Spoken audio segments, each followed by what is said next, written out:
আমাদের মাদ্রাসা নুরানি বিভাগের ক্লাস 3-র স্টুডেন্টের লেখা আপনারা দেখলে মুগ্ধ হবেন।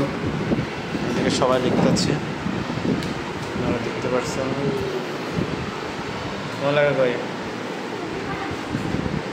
এদিকে এখনো লেখা শুরু হয়নি। ইব্রাহিম, লেখা ভালো আছে না? নূর আরো সুন্দর হবে। এত দেরি হয়েছে কে? আফিফ কখন লিখতে বলেছে? লেখা অনেক সুন্দরভাবে চেষ্টা করছে, যার কারণে লেখা মোটামুটি সুন্দর আসছে।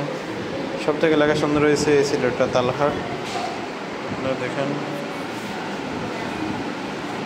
এটা সর্বোচ্চ চেষ্টা করেছে, বিধায় এমনটি হয়েছে। দর্শক, আপনারা আমাদের মাদ্রাসা দেখলেও মুগ্ধ হবেন।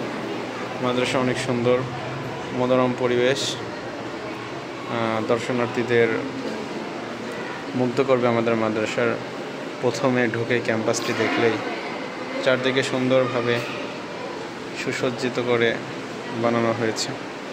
এদিকে কিতাবখানা, এই সাইডে কিতাবখানা, এই সাইডে হেফজখানা। আমাদের মাদ্রাসার জন্য দোয়া করবেন, আমাদের ছাত্রছাত্রীদের জন্য দোয়া করবেন। আল্লাহ তাআলা সবাইকে বড় হক্কানি আলেম হওয়ার তৌফিক দান করুন এবং দ্বীনের রাহবার হিসেবে কবুল করুক সবাইকে। সবাই আমাদের মাদ্রাসার জন্য দোয়া করবেন, আমাদের সকল শিক্ষক, উস্তাদ, ছাত্রছাত্রীদের জন্য দোয়া করবেন। তো আজকে চলে যাচ্ছি না, দেখা হবে পরবর্তী ভিডিওতে। আসসালামু আলাইকুম ওয়া রাহমাতুল্লাহি ওয়া বারাকাতুহু।